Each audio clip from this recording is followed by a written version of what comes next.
Coucou, j'ai fait un micro insert entre deux concerts. Je viens de finir 2 concerts et je vais en faire un 3e là. D'ailleurs, j'ai une tête un peu défaite. J'ai pas eu le temps de manger. Je suis pas sûre d'avoir le temps de manger. D'ailleurs, j'ai la main sur le micro et là j'ai la main sur le sur le truc. Voilà, c'était sportif ce matin. Je voulais vous prendre entre les 2 concerts ou avant le premier. En fait, j'ai pas du tout pu. Genre, j'ai couru. J'ai été au premier, j'ai joué, j'ai pris mes affaires, je suis partie en courant, je suis allée au deuxième. Le premier, je jouais juste. Le deuxième, je le dirigeais. Donc voilà. Donc là, maintenant, je vais au 3e. Je vous reprendrai quand je serai posée plus tard.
Coucou, recoucou, je vous prends plus tard dans la journée. Il est 16h30 passé.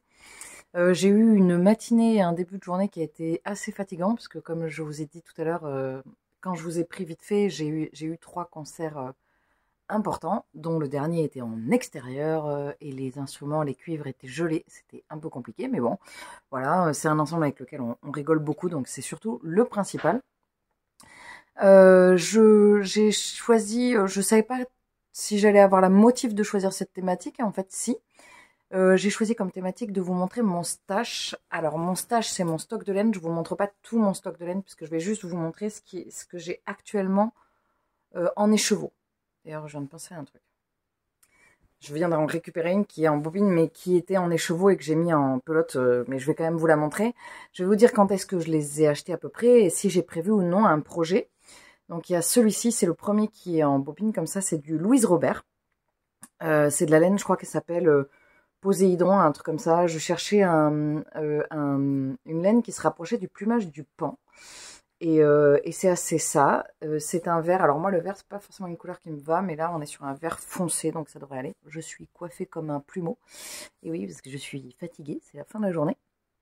Donc voilà, ça j'ai celui-là. Donc j'ai l'équivalent de 10 projets, je crois. Alors il y a beaucoup de gris, beaucoup de bleu, il y a toujours les mêmes couleurs en fait, vous allez voir, c'est toujours les mêmes couleurs, de toute façon je vous ai montré, voilà.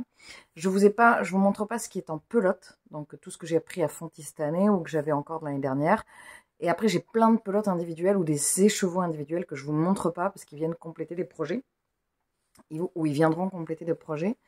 J'ai celle-ci de boucle laine que j'ai acheté à Feltin l'année dernière. Je crois qu'il y a de l'angora dedans. Elle est très très très très douce. J'avais acheté la même en noir, dont je me suis servi pour faire mon pull Harry Potter. Elle tire un peu elle est bleu foncé, elle tire un peu sur le violet. Boucle laine, c'est une laine qui est dans une démarche éco-responsable, je crois, et qui a des laines respectueuses de l'environnement, au niveau de la récupération des laines. Donc je vous invite à aller voir parce que c'est hyper intéressant au niveau des prix des écheveaux, c'est hyper compétitif et puis c'est très respectueux. Puis c'est des laines qui vieillissent très bien, que j'aime beaucoup. J'ai un autre bleu que j'avais acheté à Feltin l'année dernière, qui est un bleu de chez Maison Septembre. Maison Septembre, c'est une créatrice, une teinturière que j'aime beaucoup, d'Oriane, dont j'ai acheté le bouquin à Feltin cette année. Là, on est sur Brume, celui-là il s'appelle, c'est de la Mérino 100% naturelle, donc on est sur un bleu qui est plus clair, on le voit bien là, et qui a plus de chinée en fait. Il est beau, la laine est beaucoup plus vivante. Alors, Maison Septembre, c'est de la teinture végétale, sauf que là, je crois qu'elle utilise, je sais plus comment ça s'appelle, le pigment pour faire du bleu. C'est un peu, j'ai le feu qui pète à côté, j'espère que ça fait pas trop de bruit. Donc, il y a celui-là, et pour continuer dans les bleus, ben, c'est tout. Après, pour faire la transition bleu-gris, j'ai celui que j'ai acheté cette année de La Féfil, qui est pareil, c'est la Merino Single Fingering.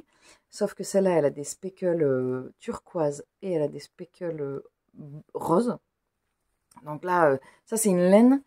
J'ai vachement craqué pour ces laines-là depuis 2 ans et je n'utilisais pas du tout encore. J'utilisais pas du tout avant. Et je crois que j'en ai pas encore utilisé puisque non, j'en ai pas utilisé. Euh, D'ailleurs, ça là, le gilet que j'ai sur moi, c'est Maison Septembre aussi, la laine. Le modèle, c'est Marmelade, Marie-Amélie Design. Après, dans les gris, j'ai avec plein de speckles, j'ai encore sur la rive côté laine. Donc, elle, que j'ai acheté au Mouton Yves l'année dernière, elle teint avec des colorants alimentaires. Donc là, il y a plein de... Alors là, on est plutôt sur de la laine qui tire plus sur le vert gris. On voit bien quand on les met à côté. Voilà, vous avez la lumière pas trop pourrie. On est plus sur une couleur qui tire vers le vert, avec des speckles plutôt dans les jaunes. Et surtout, il y a des speckles mauves là. Moi, le mauve, ça me fait disjoncter. C'est une couleur que j'adore. Du gris de chez Carnoline que j'ai acheté cette année, qui est assez standard, qui pareil est plein de nuances, que j'ai acheté à Feltin pour faire, je sais pas. Ah oui, alors là, je vous ai pas dit, mais je sais que celui-là ou celui-là, je vais faire un cache-cœur de chez Marmelade. Je pense que ce sera celui-là, parce que je le visualise bien dedans. Celui-là, là, je voudrais faire un pull avec des torsades sur les manches, je pense. Après, j'ai celle que j'ai achetée cette année, là encore, la Arco Iris, qui elle est absolument magnifique. Je peux pas du tout reprendre ce projet en ce moment parce que je suis en retard sur le calendrier de l'Avent et que je voudrais faire des cadeaux de Noël faits main, que je n'ai pas du tout commencé, qu'on est le 3 septembre et qu'il faudrait que je m'active un petit peu. Donc du coup, celle-là, c'est celle que je suis en train d'utiliser. Je l'avais commencé dans un vlog d'ailleurs, j'avais commencé un tricot avec celui-là. Il me reste de la laine de chez Candy Wool, la Purple Rain. C'est moi qui avais trouvé ce nom en plus. C'est de la violette que j'avais acheté à Candy. C'est mérinos et nylon. Et moi, j'aimais beaucoup les laines de Candy. C'est une créatrice qui a arrêté, une teinturière qui a arrêté. Et vraiment, j'étais très très fan de ce qu'elle faisait. J'ai ce rouge de chez Heidi Heidi qui n'est pas du tout comme sur le retour caméra, parce qu'il est beaucoup plus foncé. Il est plus proche de la couleur de mon pull. En fait, mon pull il sort plutôt clair, alors qu'il est plus foncé que réellement. Vous voyez, ça c'est un rouge qui est flashy. Et là, on est sur un rouge bordeaux, en fait. Donc celui-là, c'est ma maman qui me l'avait acheté pendant le confinement. Et je sais déjà ce que je vais faire avec, puisque je vais faire un marmelade. Et enfin, j'ai celui-là, mais je suis pas sûre de l'utiliser parce que ça, c'est de la laine à tapisserie que j'ai acheté. Donc, elle est très très rêche et elle se prête pas. J'ai 3 écheveaux, mais elle se prête pas forcément à rien que la toucher. Là, j'ai du mal. Je suis pas sûre de la porter. Et en même temps, celle-là, là, celle de Maison Septembre, j'avais peur. C'est de la rustique et j'avais peur qu'elle soit pas agréable à porter. Et en fait, pas du tout. Comme j'ai un pull avec le coloris trompette de la mort de chez Boucle Laine, dont j'avais peur au niveau du toucher ou du rendu sur la peau. Et en fait, non, non, pas du tout. C'est un peu rêche, mais en fait, on s'y fait bien. J'ai cet a priori-là parce que je m'étais fait un châle de chez, Stéphane West, West Knit, et avec de la laine hyper dure comme ça, et j'ai jamais pu le porter en fait. Il me gratte, mais trop de fou, donc je peux pas le porter. C'est dommage. Hein. Il s'appelle c'est pas le Daybreak. Je vous montrerai peut-être un jour, mais là, je sais même pas où il est, je le porte pas. Donc c'est trop dommage. Il est beau, hein. Il est beau dans mon placard. C'est un peu ballot. Enfin voilà. Je pense que je vous reprendrai peut-être plus tard. Ou alors je vous ferai peut-être des inserts, je sais pas, 4h30. Ouais, 4h30, je pense que je vais clôturer le vlogmas aujourd'hui. Et comme ça, ils sont pas trop longs, ils font une dizaine de minutes les vlogmas.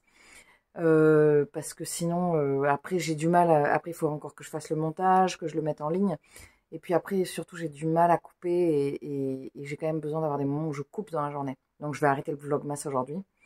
Demain, je pense que je sortirai une petite. Donc, aujourd'hui, pour vous, je sortirai une petite vidéo sur Instagram, un petit réel avec un défi. Je sais pas si j'ai hyper bien expliqué même si j'ai expliqué tout court, les défis. Le principe, c'est que je fais une petite vidéo sur un calendrier, sur un défi, et à vous de le faire ou pas.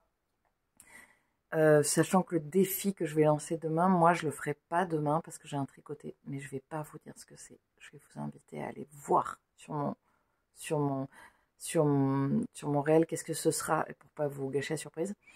Et peut-être même que je le ferai, je vais voir si demain matin, parce que j'ai un tricoté toute la journée, mais peut-être que j'aurai le temps de le faire le matin, cette thématique de Vlogmas. Vous verrez bien, mais ce sera certainement peut-être tricot, peut-être lecture, je sais pas, vous verrez. En tout cas, je vous souhaite une bonne journée et puis une bonne soirée. Et je vous dis évidemment à demain dans un prochain Vlogmas. Salut!